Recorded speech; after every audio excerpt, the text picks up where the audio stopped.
All right, we've received your submission. We're live streaming. Hopefully you've been able to follow along with the previous submitters' contribution, and we have 20 minutes scheduled for your hearing this morning.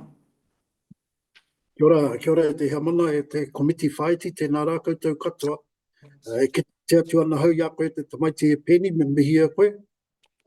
Koutou katoa, e ki te ana koe te whakahua I muri au, ka hoki ngā mahara ki a rātou katoa. Chairman, thank you to the Select Committee for the opportunity to provide these, or this submission or submissions for interest. I'm here at the Viaduct Event Centre in Auckland Central, sitting here as a representative for Ngāti Hine around the Iwi Chairs Forum, and we're looking forward to hosting the Prime Minister and members of the Cabinet tomorrow morning. Yes, the submissions are taken as read, so I will highlight some key points by saying ngā Toki Whakarururanga was established under a mediation agreement with the Crown as part of the Y2522 inquiry into the TPPA. I am speaking as a co-convener alongside Mona Maniapoto. We were both original claimants to the Y2522 inquiry. Before I say the next part of, we'll highlight the next part of the submission, while I'm not here to speak on behalf of the Waitangi National Trust, I do stand before you on an annual basis in early February of each year to lead the hosting of Waitangi Day. There are many words spoken on the 4th, the 5th, and 6th of February each year. These submissions, I emphasise, is where the rubber really hits the road when we're having those discussions at Waitangi each year, because ngā Toki Whakarururanga recognises he whenua rangatira, saying we are an independent and sovereign nation. Our duty and responsibility is to protect and advance Māori rights according to te Tiriti o Waitangi. Me he whakaputanga o te rangatiratanga o New Tireni, otherwise known as the Declaration of Independence, and to hold the Crown to account to meet its responsibilities under those kawinata or covenants that we hold dear to this country, and in this case, in the area of trade policy negotiations and agreements. The Crown, as part of the mediation agreement, did make a commitment with us to ensure that Māori, as the treaty partner, have genuine and meaningful influence over every stage of trade policy and negotiations. I want to acknowledge Damien O'Connor. He and I sat in San Francisco towards the end of last year at APEC in the Indigenous Forum. So I know who's on the Select Committee as the camera pans around, but I really wanted to acknowledge an example of working together in international trade forums. The mediation agreement mandates us to prepare Tiriti o Waitangi assessments of new trade agreements where we judge them against the 4 articles of Te Tiriti o Waitangi. The treaty assessments of IPEF and ASEAN are the basis of our submissions today. Our bottom line in both agreements is that the Crown needs to bring the tiriti relationship of rangatiratanga and kawanatanga into the 21st century through trade agreements that are truly transformative, not a continuation of the status quo, which is untenable. So as I say, words at Waitangi Day each year, this is where the rubber hits the road, and we all know we need to keep our domestic relationships settled and comfortable if we are to project ourselves outside of our own homes. So the Crown seems determined not to do so, however, and this will be the central argument that ngā Toki Whakarururanga brings to the Waitangi Tribunal Constitutional Kaupapa Inquiry, firstly in the priority hearing on the climate crisis, and then in the fuller inquiry into constitutional transformation. In relation to IPEF, Ngā Toki Whakarururanga also signed a Toka Tūmona agreement with the Ministry of Foreign Affairs and Trade to provide expert and strategic direction on Māori rights, duties, interests and responsibilities in relation to negotiations of the IPEF and to co-design relevant New Zealand text proposals. Our advisors, one of whom is in the room with you, Jane, were required to sign confidentiality agreements, which remains hugely frustrating. Our wanga karangirangi Māori words come to mind, as we cannot properly engage with and be accountable to those affected by the proposed agreements. While our interactions with officials have generally been constructive, and I'm talking about Vangelis Vitalis, we do have positive relationships with, they are often gnarly nonetheless. But they've proved largely ineffective because the Crown holds all the cards, including decisions on what to consult about, when and what decisions to make. Rangatiratanga requires us as Māori to be in at least an equal position to kawanatanga in international treaty making and equal authority at the negotiating table. That argument was set out clearly in our IPEF briefings on pages 11 and 13. Within the constraints imposed by the Crown, our team has provided confidential analysis and input throughout these negotiations. We have played a really detailed and provided due diligence from our worldview. The main focus was on the trade pillar, which has not been concluded, and the climate change agreement on clean economy.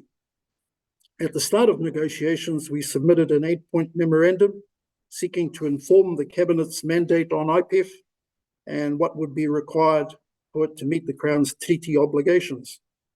These issues were like secrecy, the Treaty of Waitangi exception, the economy of mana, te waka kaiora rongoa Māori, Māori data sovereignty and digital governance, te taiao and the climate emergency, and regulatory disciplines, all things that are really dear to our people's hearts, people who live in the valleys, people who live in the cities.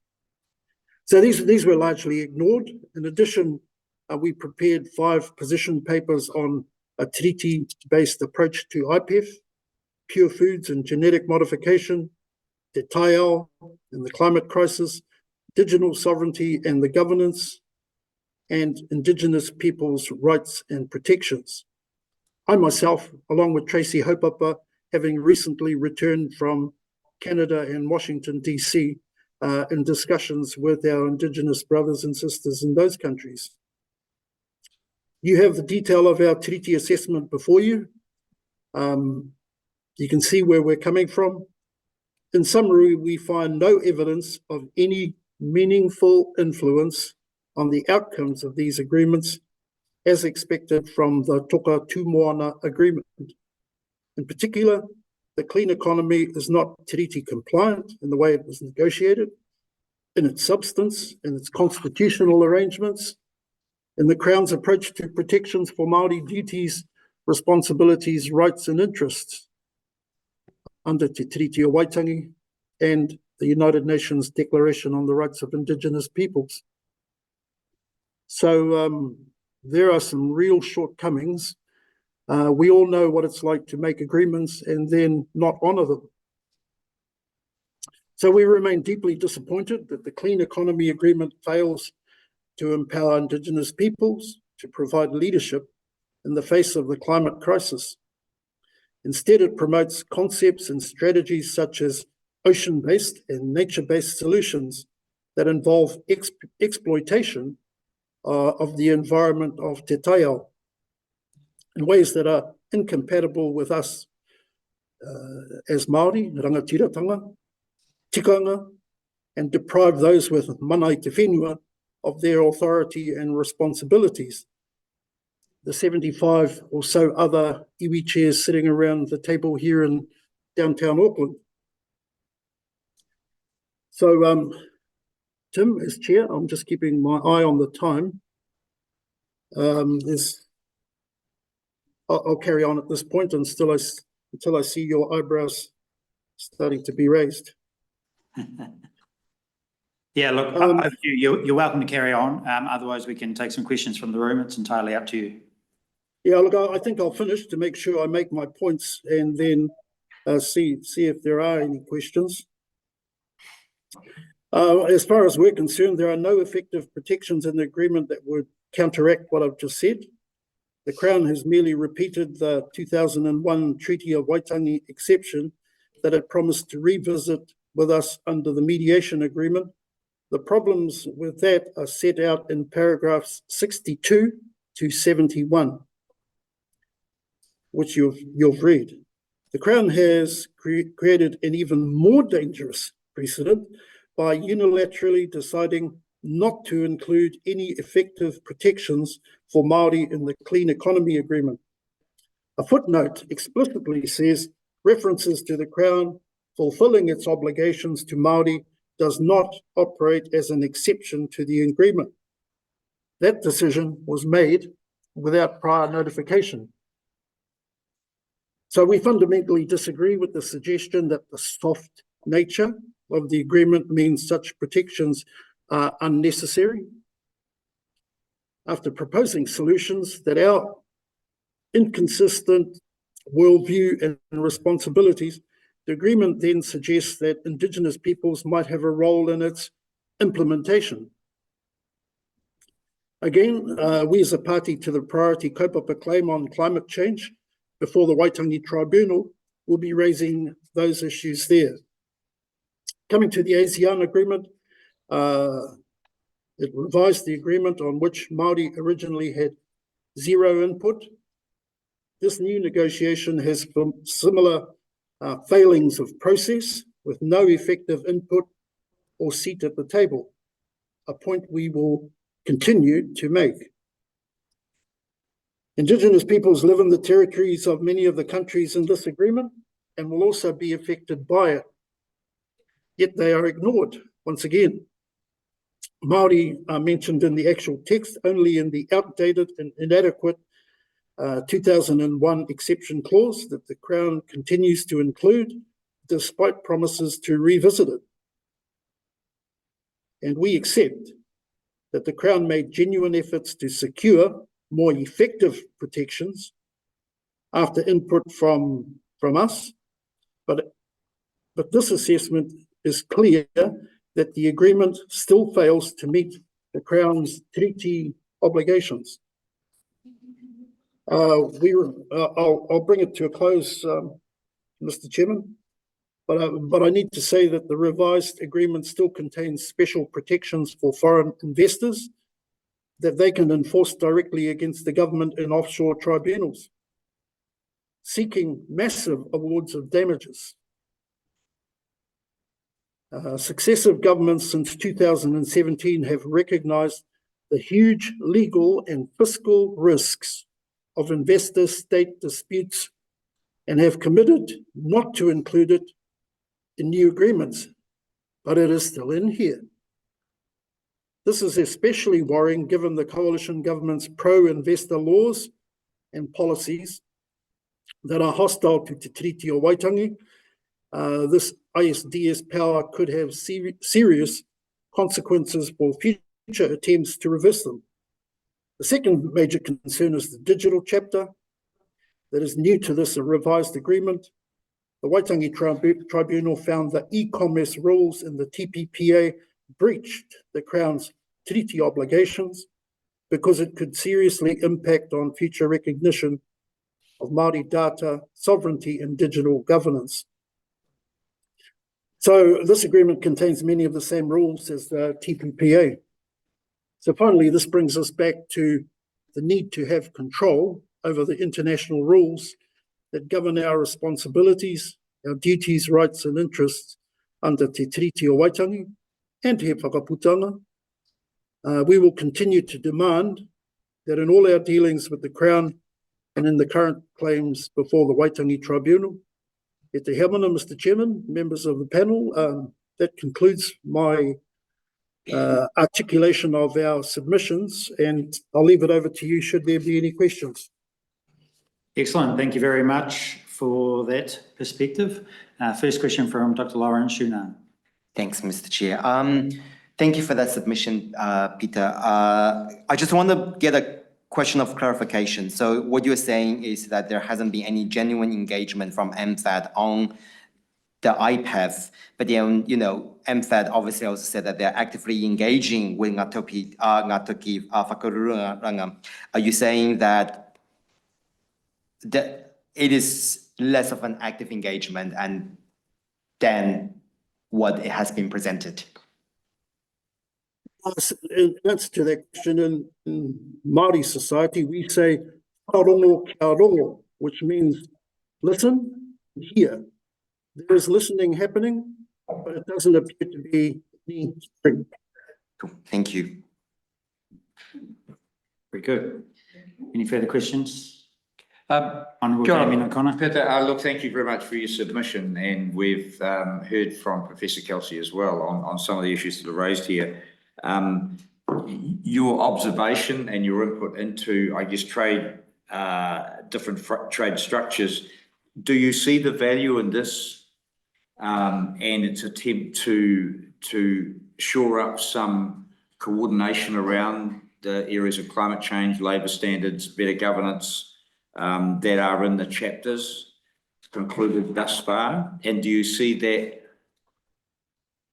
inclusion as a new term in international trade is being incorporated into this process? If I'm understanding your question correctly, Damien, I think the answer to your question is yes. There is incremental change in regard to the bullet points that you've highlighted, but underpinning all of that, te tiriti o Waitangi and those constitutional arrangements, and therefore the process in how we arrive at the decisions is anemic at best. Can I, slightly tongue-in-cheek, perhaps a little wry smile, say that Ngāpuhi should understand, in particular, the difficulties of arriving at conclusion in really complex areas, which are effectively, I guess, the reality of international trade. And so, do you believe we have to keep attempting to do our best, but it will never be perfection in terms of your objectives? I understand the rationale for your question. Being sitting here at the table representing Ngāti Hine and having the chairman of Ngāpuhi sitting right next to me, I think is testament to what you've just said about the engagement, the understanding, and moving forward together. Yeah, you can see that I'm being very careful in answering your question. I appreciate it. But I do understand it, and I think it goes back to the previous question of listening and hearing, and instead of hearing obstacles and procrastination, I was refreshed to hear the chairman of Te Runanga Iwi o Ngāpuhi give some very refreshing words to me this morning. So I think we need some quantum change, and if we carry on in the way we are, I'll see you all on February the 5th of next year, hearing what many see as rhetoric. Kia ora. Thank you. All right. Thank you very much for your time this morning. We appreciate your insights and taking the time to submit on these treaties. Thank you.